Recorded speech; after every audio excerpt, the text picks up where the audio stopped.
What's going on? Hey, get down, get down, get down.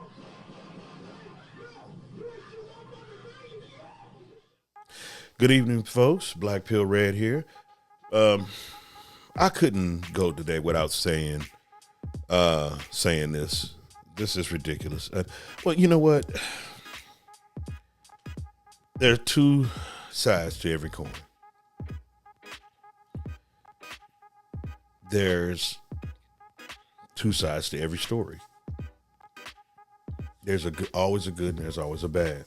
Sometimes accepting the bad is the hardest part, especially when you have to accept some type of fault in this. Now, I played in the very beginning. I played the video for you, but I'm going to play it again. But we're going to break it down. I would just put it on there separately, but I want the controller to be visible. That way, you can see the clock. So, all right. Now, I'm gonna do my best to keep the clock on the screen right here, and we're gonna look at the time right here. How much time it takes from this officer to get his car, and then the moment he shoots, and then we're gonna time from the moment he draw his gun, when he recognizes that the young lady has a knife, and he shoots her. All right. Now I want you to just pay attention. All right. Let's count it. 2, 3, 4, 5, 6, 7, 8, 9, 10, 11. Okay, that's 12 seconds right there after the last bullet. That was 4 shots. The last bullet, it was 12 seconds. All right. Yeah, some people would say, okay, that's good enough time to actually respond properly. But let's back up just a little bit. When he recognizes that the girl has a knife, see, you saw right there, the girl has a knife in her hand right there. All right, he pulls his gun because the scene was chaotic. All right, the scene was chaotic. From this point right here, let's say 8 seconds. From 8 seconds to 12 seconds after the last bullet. So let's not count the last bullet. Let's count to the first bullet. Okay, it's 8 seconds there. Okay, let me back it up a little bit.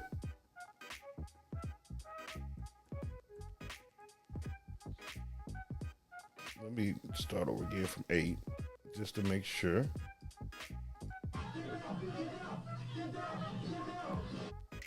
That's the first shot. So from 8 seconds to 11 seconds, he saw the knife. See it right there? The knife is in her hand right here. And actually, I paused it late. So about right here is when hold on, let me see. You can see when he pulls his gun, has his gun pointed. Okay, you can't see the gun extended.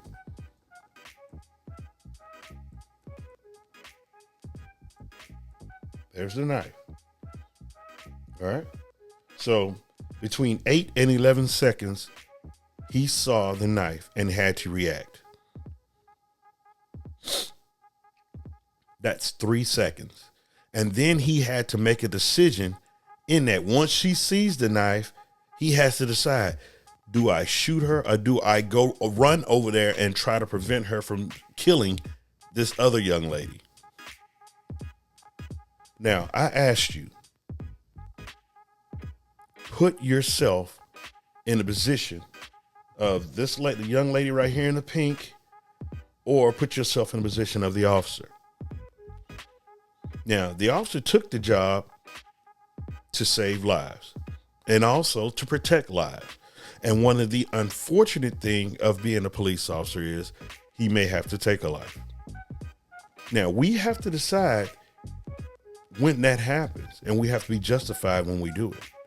Trust me, it's a painstaking decision, that a lot of officers have to make. Don't get me wrong. There are some officers out there that are looking for this situation. And with me being on 25 years, I can tell you right now, I knew of a couple that, looked for, shootouts and all this other stuff, wanted stuff like this. I didn't look for this. I didn't want this. But at the same time, in this situation right here, I would have probably done the exact same thing, because we have to protect the victim. This young lady in the pink is the victim. This young lady right here that doesn't look like a 16-year-old. Because when this officer, from the moment this officer gets out of the car,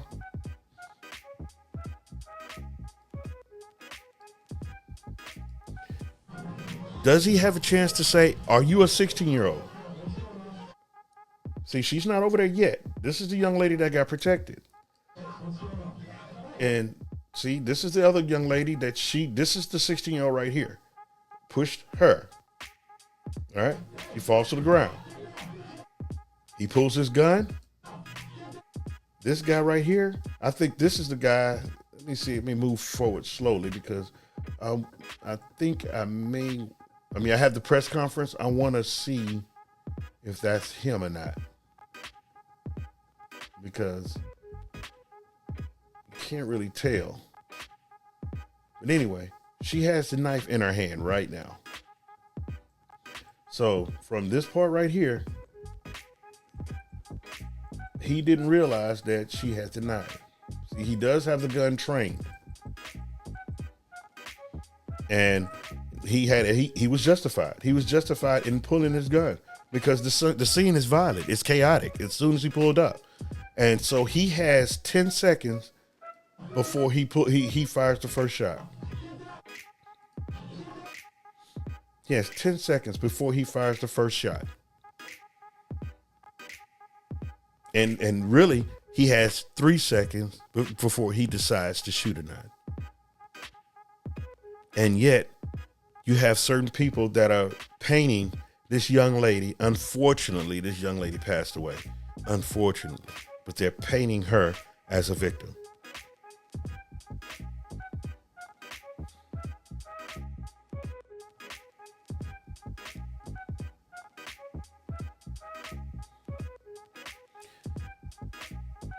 No, there are not a lot of out of 100 officers. I would probably say 95% of officers don't want to be caught up in a situation like this, where they actually have to take a life. Because right then and right here, you had no idea that this young lady was 16 years old. She was a suspect, and she was about to stab this young lady right here. With her being a suspect, he couldn't get out and do a roll call to find out who, what, when, where, why, and how. This guy should have been arrested also. She needs to come over there and probably file charges, but she probably won't. But the state can, and here in Texas, the state can pick up charges on this guy here for what he just did. But at the same time, I know it's sad, but we're going to get into that.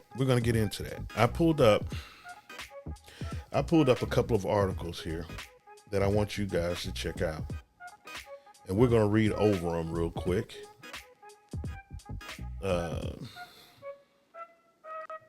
It's up. And here we go. All right. It says the 911 call was one of more than a dozen placed from the Columbus foster home since 2017, most by Angela Moore, the home's foster mother, seeking help with foster girls who had left without permission or didn't return after being out, according to documents and 911 calls obtained by the Associated Press. All right. Now, that's basically saying that, let me blow it up a little bit, that this mother, probably a good lady, probably, really wanted to help these young ladies out. And they started smelling themselves, basically. But right there, all of these calls since 2017, I mean, that right there tells me that there's probably a problem. She said, Bryant's killing also cast a light on the state foster. We already talked about that. She added, what trauma was not being addressed within the home. I mean, so many questions that has to be answered. Basically saying that there was a lot of stuff going on and there was some problems inside of the home as well. And some things needed to be addressed. Bryant had only been in the home since February, but Martin said she had been in foster care for far too long. Now, I don't know 100% of the process of foster care, but I know if you have parents on the scene that can actually do that, I believe they can actually speed it up. I mean, you got to have the people who want to do it. All right, here it says the foster care system in Ohio failed Micaiah on a number of levels. It said the Doc Erickson Anderson, administrator and advocate for the Group Family Care Association. It's a system that has been struggling for a long time with our image of what is a family. Now, true enough, there could be some problems there in the foster care system that needs to be addressed, but it's still the foster care system didn't put the knife in the young lady's hands. All right. Now, informed that wasn't something the police could do, the victim then became irate and stated that if she doesn't get to leave, then she's going to kill someone in the home. A police report says the girl was later taken to the hospital for evaluation. So right there, it tells you that this young lady, 16 years old, have already threatened to kill somebody. All right. So there was violence in the house. I mean, just basically from her alone. Yeah. Now, did she need some mental care? I don't know. I'm not saying that, you got to look past the fact that, she does need mental care. I'm not saying to do that. But this is what's going on in there. It says police took at least 13 reports related to the foster children who went missing from the home since 2017 or other problems at the home, records show. Now, here go a list of them. She said she was going to kill herself. She wasn't going to leave. That was on February 12th. It's July 2018. More that that a child in a home since March had left with some friends and had not returned. This is July 2019. More that two foster children, 14 and 17, had left the home. The girls left the house after arguing with the foster mother. This was 2020. This is December 2020. 10-year-old boy was removed because he was knocking things off the Christmas tree. He's 10 years old and he's turning on me, Moore says in 911 call. So yeah, these could be just children with behavioral problems. All right, and but a lot of that come from structure. A lot of children, it's just structure. It's structure. And April 7th, just 2 weeks before this, the 13-year-old girl had left the home without letting her know. So that was it for this article. But I'll have another article here that I want you to check out also. Right here. It says she was brandishing a knife, Benny pointed out, which meant that the other black woman needed to be protected. Now, this right here is one of the biggest things, because this Vox is the name of this newspaper. I mean, this article is from Vox, and in Vox, they're towing the line. They're actually kind of walking both sides. All right, and in many record accounts between the police and white folks white people carrying weapons, for instance, officers didn't shoot first or even reach for their gun. They successfully managed to peacefully apprehend the suspect. Well, like I said, it depends on the situation. That officer was there for 10 seconds. Well, he had to draw his gun, so that means he was there for 8 seconds before he actually pulled the trigger. 8 seconds, and he had to make a decision. And this other young lady was about to get stabbed. Anyway, I think that is it on this. But as a crisis interventionalist points out, the police officer could have taken steps to de-escalate the situation, saving all the lives in process. No. We talked about another shooting that happened a while back. The young lady went to go grab clothing, and the husband walked up. As soon as he walked into the house, he started shooting. There had been a counselor there to quote unquote counsel the victims, they probably would have been dead. She would have been dead. This young lady in the pink in this other video would have been dead with a counselor standing there witnessing all of this. It's worth considering whether Bryant might have still been alive today if a mental health expert or someone else trained in nonviolent de-escalations had responded to the call. Now, but we did have some people riding with us at one point throughout my career. Now, in the 10 seconds that happened, as soon as that car pulled up, no counselor could have stopped that. I don't care what you would have done. You couldn't stop that. I mean, you can try, but you probably would have gotten hurt in doing it. But other than that, I just needed to add this in there. I forgot to add it in the other video, so. All right. But I highlighted a few other things.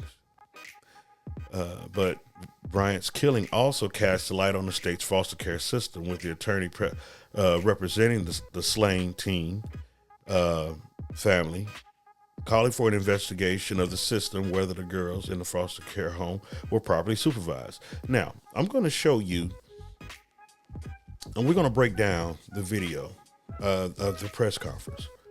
And I want you to see the questions that are asked this young lady, but I also want you to hear what they have to say in this thing, because it's really making us, being brown-skinned Americans, you know, in my community, it's really making us look bad, because we want so bad to point the finger at a white police officer, and yet whenever they see or witness or know of a crime committed by a black person or brown-skinned person, they are afraid or don't want to go and turn those people in.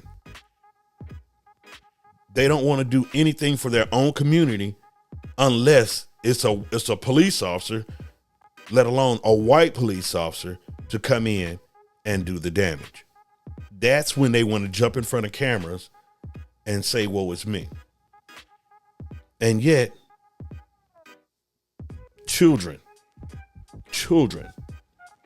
are getting killed, either stray bullets or purposeful bullets meant for someone else. These people are willing to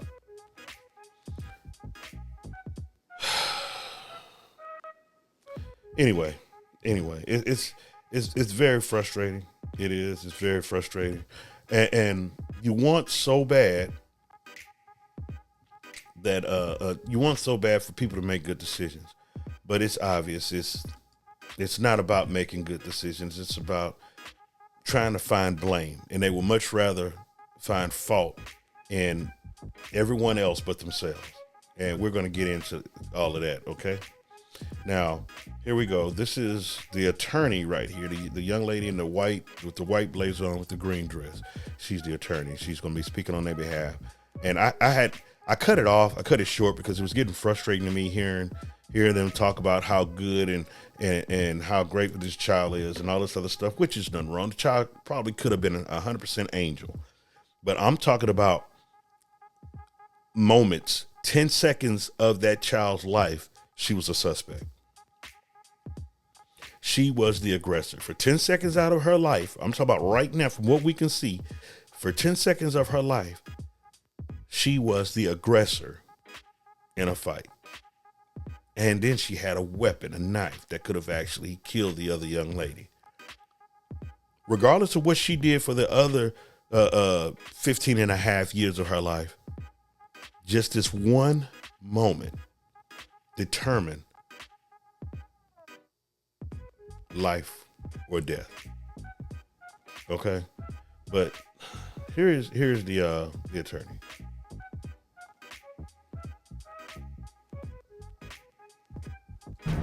Good morning. Thank you all for being here. My name is Michelle Martin of the Martin Law Firm. I'm here today representing the family of Micaiah Bryant. She was a 16-year-old vibrant, bubbly girl whose life was cut short by many of our failing systems. I'm here with the family to be a voice for Micaiah, for Janiyah, for Azaria, for their siblings, and for their family.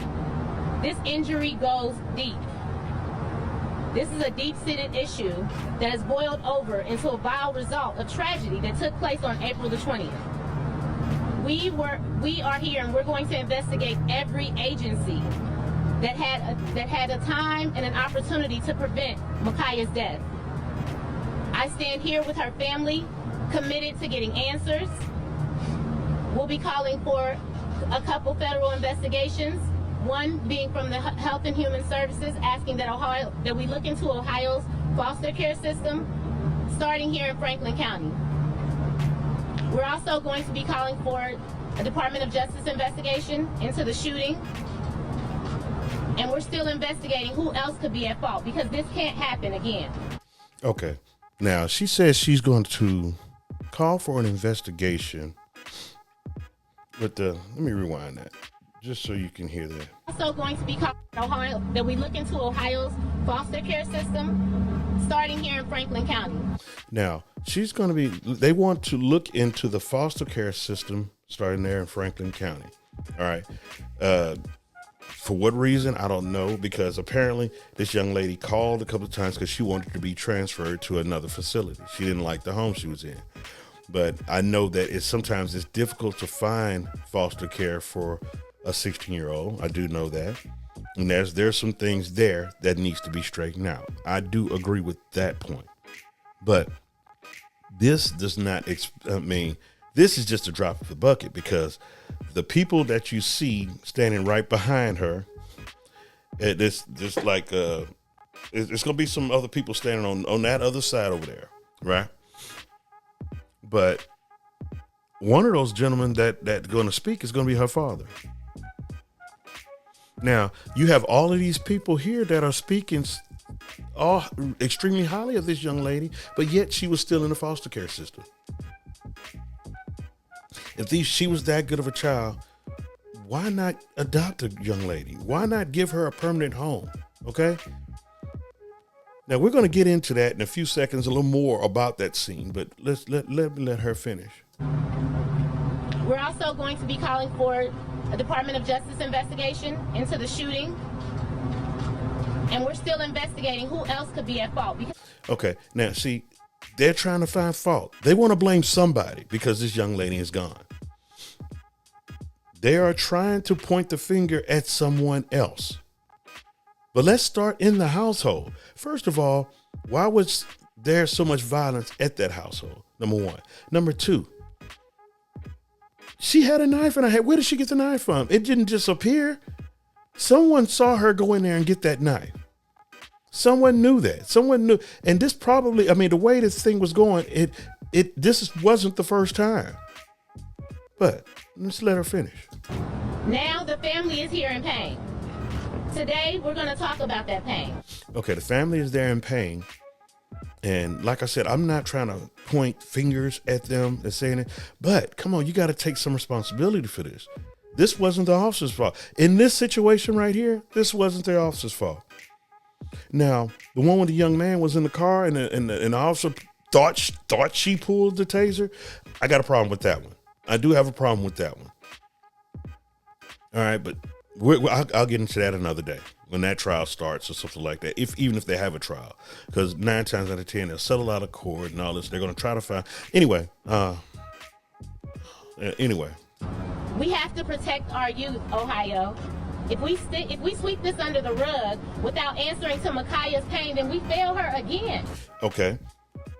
They said that she don't want to fail the youth, and yet there are so many young people being killed. What are you doing for those people? I'll wait. I'm waiting. I don't have my, yeah.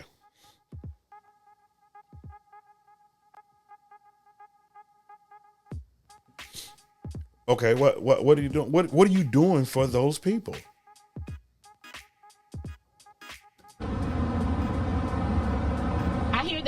of those who want to make the counter argument of what happened in that moment.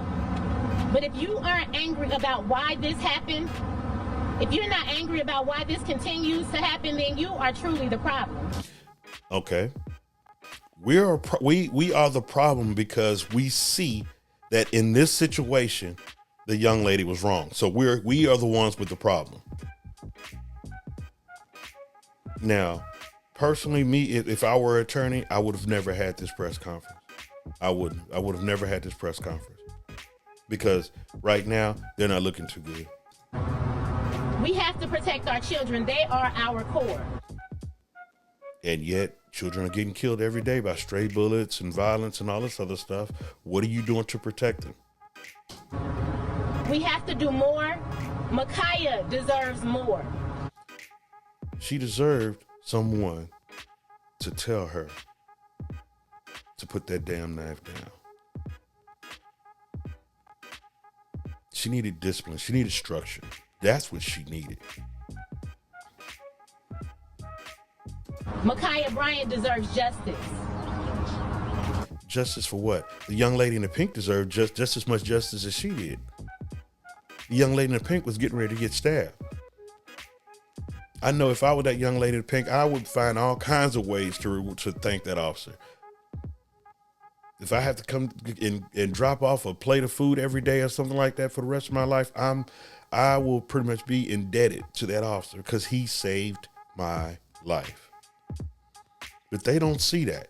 Now, I guarantee you, if the shoe was on the other foot and the officer shot the other young lady, these people right here will be congratulating him. He saved her life.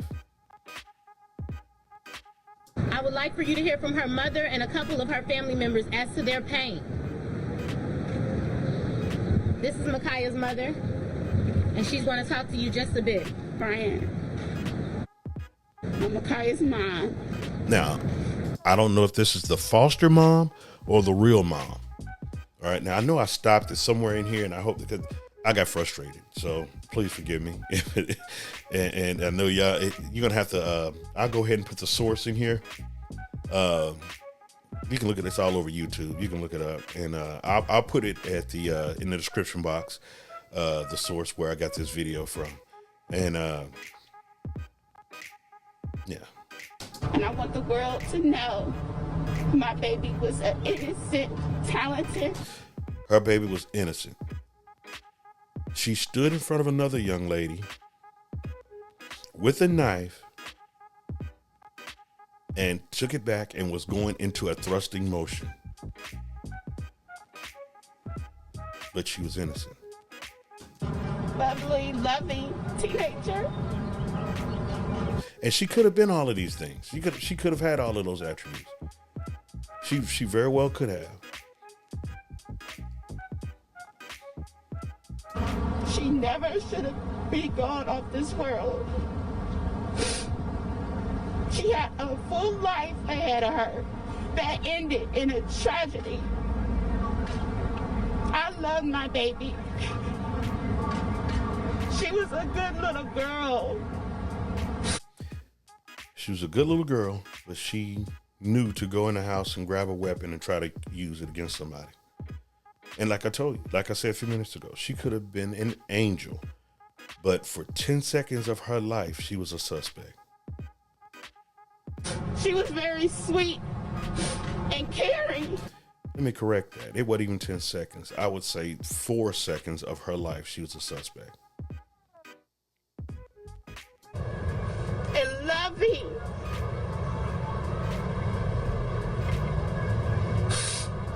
She was a Christian. Okay, let me see if I can get to, I want to point something out. This young man right here in the white shirt, this gentleman right here, that's her father. But it was to know her with life. I'm Ma'Khia Bryant's father. To know Ma'Khia is to know life. Meaning God, the Father, the Son. That was her spirit. It was the calm. Excuse me. I'm sorry right now. But it was to know her was to know peace. She was here with me for 16 years. She was labeled to be my peacemaker. Anytime I was feeling bad, Micaiah made me feel better. She was. You are her father. Why was she in foster care? I'm just curious about that. I don't know what type of life this man left. He probably couldn't have children around him or something like. I don't know. Could be stipulations or something like that. I don't know. I don't know his personal background. I don't know his living situation. I don't know his job situation. I don't know any of that. But the young lady was in foster care, and this is her father. He may have to take some responsibility for this as well. How come you don't have a house to actually put her in, or your apartment, home, something like that where you can raise your child in, instead of having her in foster care? So that means she's bouncing around from house to house. No stability, no structure. It's funny because some children like being told no. If you and people, parents, they know what I'm talking about, because they react to that structure, because they feel like my parents, when they look at it from a big, from a bigger standpoint, they'll see my mother cares about me, my father cares about me. The structure is there. They understand that structure once you explain the structure to them. But anyway. There, she was a courageous child. She always had her mother instincts with my other children. She's the angel that God lent me for 16 years, and I got to understand why, but it's his time. Yep. That's okay, and that's pretty much when I stopped it. But with him being in her life some kind of way, he said his other children and all that other stuff, where are those kids at? Are those kids in foster care, or are those kids living with him? You see the question here. All right, and I'm pretty sure a lot of people have that same question. But we're going to listen to this other video. This is the end where they're going to take questions. Now, I love the questions that the press asks, because the press asks some common sense questions. Now, the attorney's going to be answering on their behalf, but I believe that other young man back there in the back, I'm not sure if it was the guy in the white, him, or I think he's part of the law team, I think. But the other young man, the father, I'm not sure if that was him or not, that tried to kick that young lady. All right, so let me run this video here.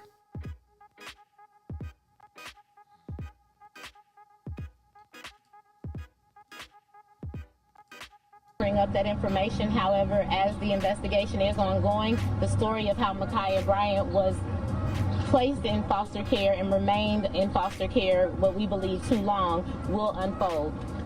Okay, with her father being there, I mean, you guys can pull her out of foster care. You could apply for parenthood or remove her from that, and it could be done. It's not up to them, but yeah, if the courts are backed up, and you have to remember, we just come out of this pandemic, and the system was probably backed up. I'm not giving any excuses. Trust me, I'm not. But the system was probably backed up, so.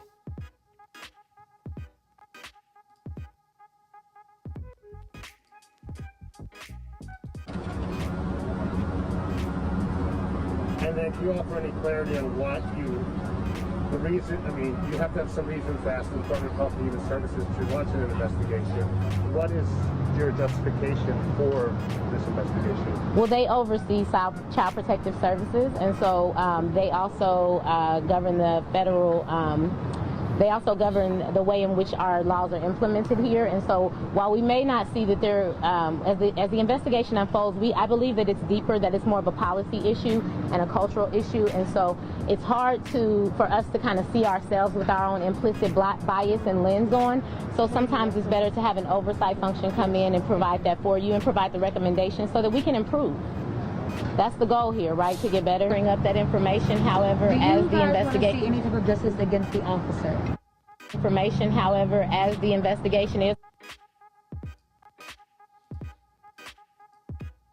my heart tells me, but I also any type of justice against the officer.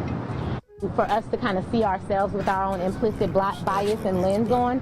So sometimes it's better to have an oversight function come in and provide that for you and provide the... See, again, to me, that's just pointing fingers. Again, pointing fingers away from me. Anyway. Recommendations so that we can improve.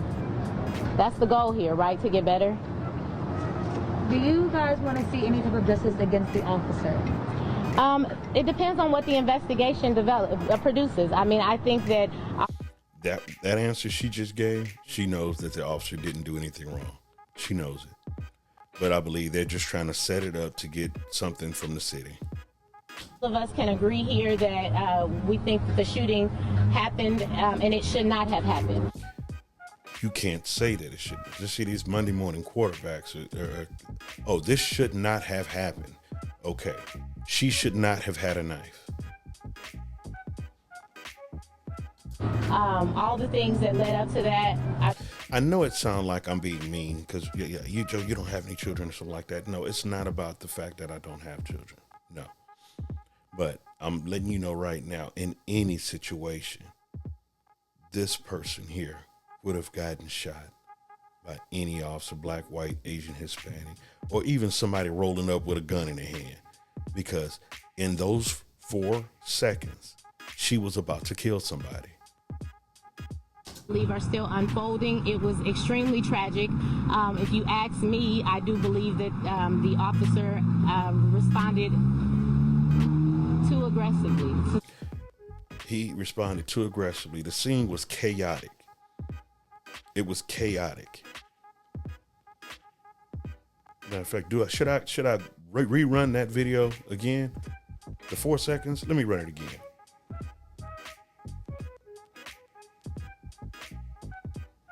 Now, in that 12 seconds, he barely had time to digest the food he probably ate for lunch. He probably just pushed away from the table to come handle this scene. And mildly, you know, I believe that she was shot as if she was a target. No, she wasn't. She wasn't shot because she was a target. She was a suspect. And he was well within his... I mean, as far as I can see, I'm not a policymaker. I don't work there. I'm not the chief. I don't know their SOPs or general orders or anything like that as far as in Ohio. I don't know. And I can't sleep at night with that. So I want to see what the investigation produces because I am also a lawyer and I know that we have to use our legal tools and skills and expertise in order to get justice for this family. So, you know, I know what my heart tells me, but I also know what the law says. And so I'm interested to find out how we can use both to get justice for her. Can I ask you a question? Were you there the day? You cannot ask Myron any questions. I'm sorry. You can ask them to me. Can I ask? Was he there the day of the shooting? We'll tell you that later. Can you confirm that it was either Micaiah or her sister who called 911? I will not confirm that at this time, but I do thank you for your question. Have you filed a notice of claim? There has been nothing filed yet. I just got on board, but we'll file. If you have anything that you believe would be instrumental in helping us with this investigation, I'm open to that as well. We got to get this solved. This is a problem. Do you believe that the prosecutor... Coming outside with the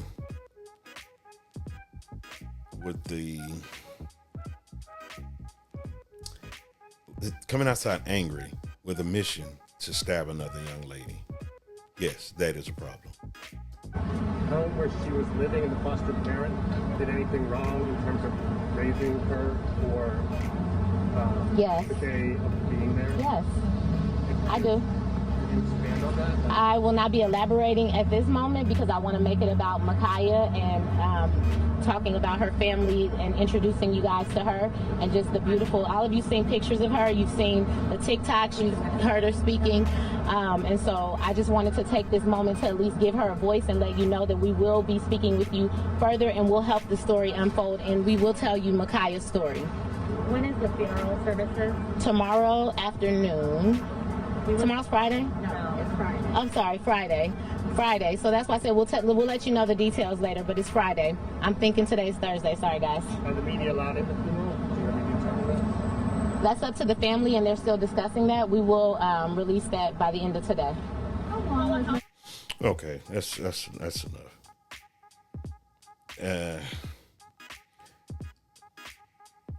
Going by this,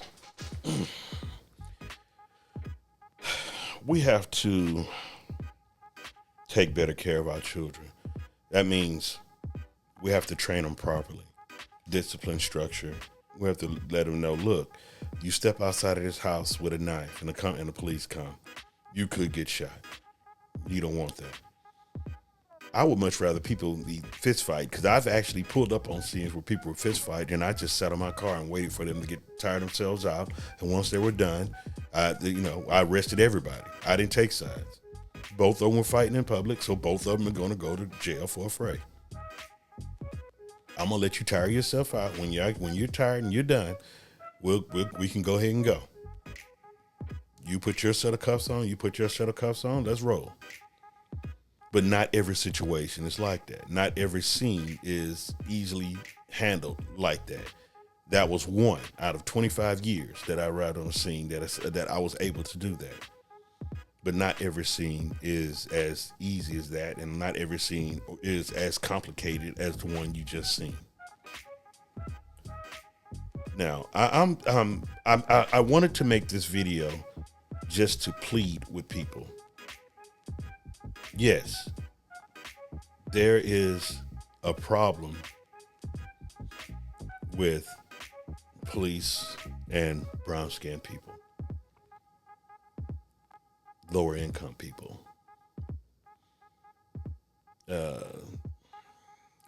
I'm doing my best to get away from saying black, but I'm saying black people, black, brown skin, and same thing with Hispanics as well.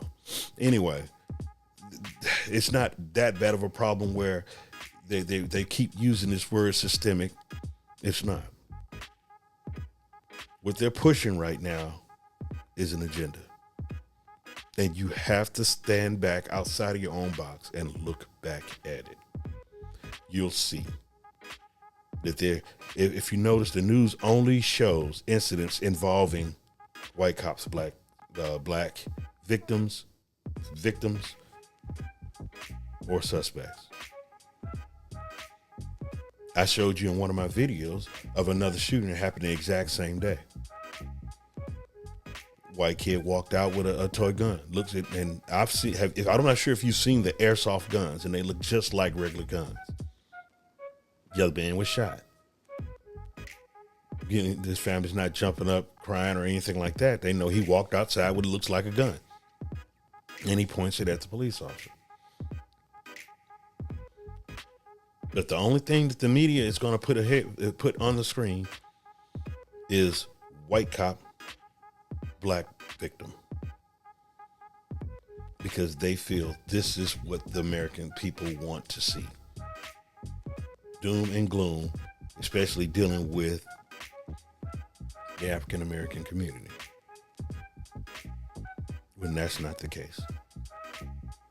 Tim Scott said it best. United States of America is not racist.